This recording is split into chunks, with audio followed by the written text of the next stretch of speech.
Welcome back. In this lesson, we discuss the various types of financial intermediaries and the services they provide. Let's begin. In any market, there are buyers and sellers wanting to trade with each other. Financial intermediaries stand between buyers and sellers, facilitating the exchange of assets, capital, and risk. Their services allow for greater efficiency and are vital to a well-functioning economy. Financial intermediaries include brokers and exchanges, dealers, securitizers, depository institutions, insurance companies, arbitrageurs, and clearinghouses. Let's start with brokers and exchanges. Brokers help their clients buy and sell securities by finding counterparties to trade in a cost-efficient manner. They may work for large brokerage firms, for banks, or at exchanges. When the trade size is very big, block brokers help with the placement of such trades. Typically, large trades are difficult to place without moving the market. For example, a large sell order might cause the security's price to decrease before the order can be fully executed. Block brokers help conceal their clients' intentions so that the market does not move against them. Investment banks are also considered a form of brokers as they help corporations sell common stock, preferred stock, and bonds to investors. They also provide advice to firms, notably about mergers, acquisitions, and raising capital. Exchanges provide a venue where different parties can trade with each other. They sometimes act as brokers by providing electronic order matching. Exchanges are easily distinguished from brokers by their regulatory operations. Exchanges regulate their members and require firms that list on the exchange to provide faithful and timely financial disclosures to allow analysts to value the securities issued by them. This levels the playing field for all participants as they all receive the same information at the same time. Exchanges acquire their regulatory power through the member agreement or from their governments. Alternative trading systems, ATS, serve the same trading function as exchanges, but have no regulatory function. They're also known as electronic communication networks or multilateral trading facilities. Many ATSs are known as dark pools because they do not display the orders that their clients send to them. Large investment managers especially like these systems because market prices often move to their disadvantage when other traders know about their large orders. So in general, brokers and exchanges facilitate trading through various means. They do not buy or sell the securities from the traders, nor maintain an inventory of securities. Dealers, on the other hand, buy and sell securities directly from the traders, and they do maintain an inventory. Dealers provide liquidity in the market and profit primarily from the spread between the price at which they buy, known as the bid, and the price at which they sell, known as the ask price. Some dealers also act as brokers and vice versa. They are termed broker-dealers.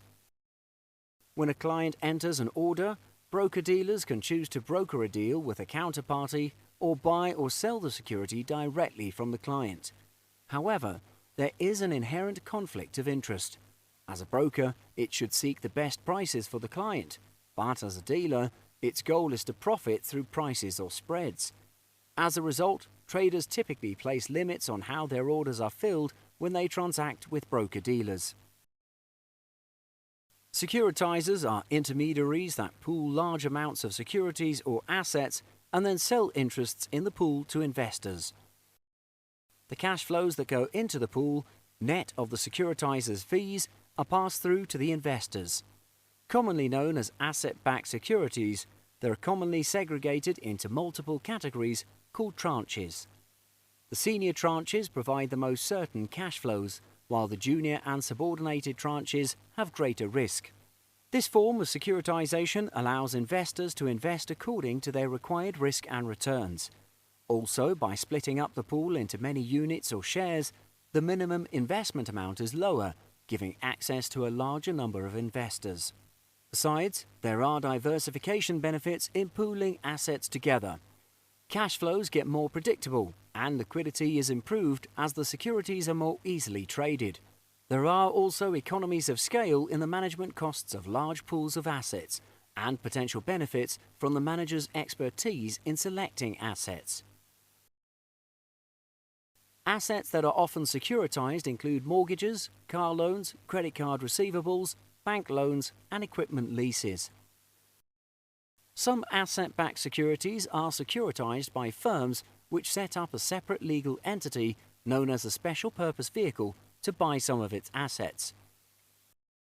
This removes the assets from the firm's balance sheet and may increase their value to investors as the assets are now bankruptcy remote from the originating firm.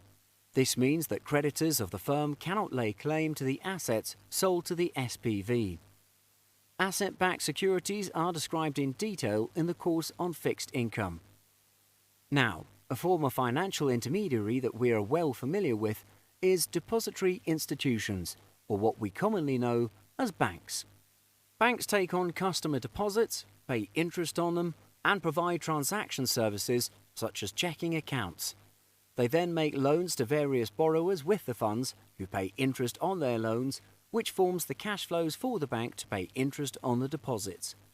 Most banks have expertise in evaluating credit quality and managing the risk of a portfolio of loans of various types. Other intermediaries, such as payday lenders and factoring companies, lend money to firms and individuals on the basis of their wages, accounts receivable, and other future cash flows. These intermediaries often finance the loans by issuing commercial paper or other debt securities. Securities brokers provide loans to investors who purchase securities on margin. When this margin lending is to hedge funds and other institutions, the brokers are referred to as prime brokers. Regardless of the type of depository institution, the deposits from the depositors and the debt from the lenders can be considered the liabilities of the institution in its balance sheet. There are also stockholders who supply capital to institutions, and this forms the equity capital. The stockholders absorb any loan losses before the lenders and depositors. As such, the more equity capital the institution has, the less risk for depositors. Insurance companies are also intermediaries that we're familiar with. They collect insurance premiums in return for providing risk reduction to the insured. The insurance firm can do this efficiently because it provides protection to a diversified pool of policyholders whose risks of loss are typically uncorrelated.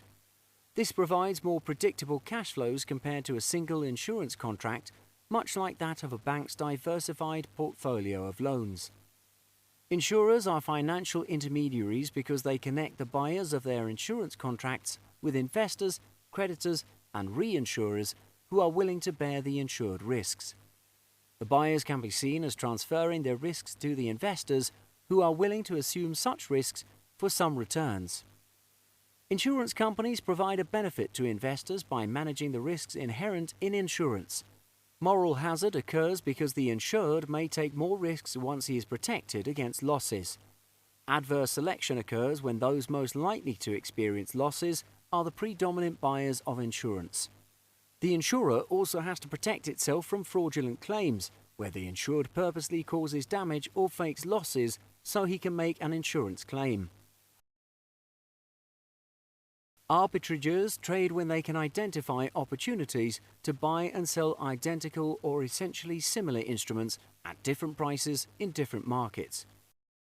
They profit when they can buy in one market for less than they sell in another market. Arbitrageurs are financial intermediaries because they connect sellers in one market to buyers in another market. Don't confuse arbitrageurs with dealers. Dealers are intermediaries that connect buyers and sellers that arrive at different times in the same market, whereas arbitrageurs connect buyers and sellers that arrive at the same time in different markets. The purest form of arbitrage involves buying and selling the same instrument in two different markets.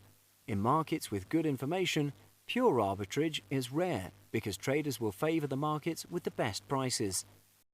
More commonly, arbitrageurs trade securities or contracts whose values depend on the same underlying factors. For example, when the call options on a stock are overpriced relative to the underlying stock itself, an arbitrageur can exploit the pricing difference by selling the call option in the derivatives market and buying the underlying stock from the stock market. While intermediaries like brokers, dealers and arbitrageurs connect buyers and sellers directly or indirectly, the final settlement of trades is the role of another intermediary called the clearinghouse. Clearinghouses act as escrow agents, transferring money from the buyer to the seller while transferring securities from the seller to the buyer. In future markets, they also guarantee contract completion, making sure that both the long and the short fulfill their contractual agreement. For margin trades, the clearinghouse ensures that they post sufficient margin and limit the aggregate net order quantity of the members. Through these activities, the clearinghouse limit counterparty risk, which is the risk that the other party to a transaction will not fulfill its obligation. In some markets, the clearinghouse ensures only the trades of its member brokers and dealers, who in turn ensure the trades of their retail customers. Custodians also improve market integrity by holding client securities. These services, which are often offered by banks, help prevent the loss of securities through fraud, oversight, or natural disaster. And that's all the financial intermediaries we have discussed. By facilitating transactions among buyers and sellers, financial intermediaries provide services essential to a well-functioning financial system. In our next lesson, we shall look at positions and leverage. See you again.